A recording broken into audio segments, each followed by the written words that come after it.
Matter is much older than life. Billions of years before the sun and earth even formed, atoms were being synthesized in the insides of hot stars and then returned to space when the stars blew themselves up. Newly formed planets were made of this stellar debris. The earth and every living thing are made of star stuff. But how slowly, in our human perspective, life evolved, from the molecules of the early oceans to the first bacteria. The reason evolution is not immediately obvious to everybody is because it moves so slowly and takes so long. How can creatures who live for only 70 years detect events that take 70 million years to unfold, or 4 billion? By the time one-celled animals had evolved, the history of life on Earth was half over. Not very far along to us, you might think, but by now, almost all the basic chemistry of life had been established. Forget our human time perspective. From the point of view of a star, evolution was weaving intricate new patterns from the star stuff on the planet Earth, and very rapidly. Most evolutionary lines became extinct. Many lines became stagnant. If things had gone a little differently, a small change of climate, say, or a new mutation, or the accidental death of a different, humble organism, the entire future history of life might have been very different. Perhaps the line to an intelligent, technological species would have passed through worms. Perhaps the present masters of the planet would have had ancestors who were tunicates. We might not have evolved. Someone else, someone very different, would be here now in our stead, maybe pondering their origins. But that's not what happened.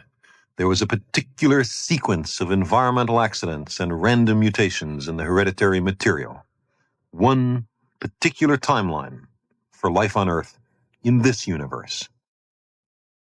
As a result, the dominant organisms on the planet today come from fish. Along the way, many more species became extinct than now exist. If history had a slightly different weave, some of those extinct organisms might have survived and prospered. But occasionally, a creature thought to have become extinct hundreds of millions of years ago turns out to be alive and well. The coelacanth, for example. For 3.5 billion years, life had lived exclusively in the water. But now, in a great breathtaking adventure, it took to the land. But if things had gone a little differently, the dominant species might still be in the ocean, or they might have developed spaceships to carry them off the planet altogether. From our ancestors, the reptiles, there developed many successful lines, including the dinosaurs. Some were fast, dexterous, and intelligent. A visitor from another world or time might have thought them the wave of the future. But after nearly 200 million years, they were suddenly all wiped out. Perhaps it was a great meteorite colliding with the Earth, spewing debris into the air, blotting out the sun and killing the plants that the dinosaurs ate. I wonder when they first sensed that something was wrong. The successors of the dinosaurs came from the same reptilian stock, but they were able to survive the catastrophe that destroyed their cousins. Again, there were many branches which became extinct. And again, had events been only a little different, those branches might have led to the dominant form today.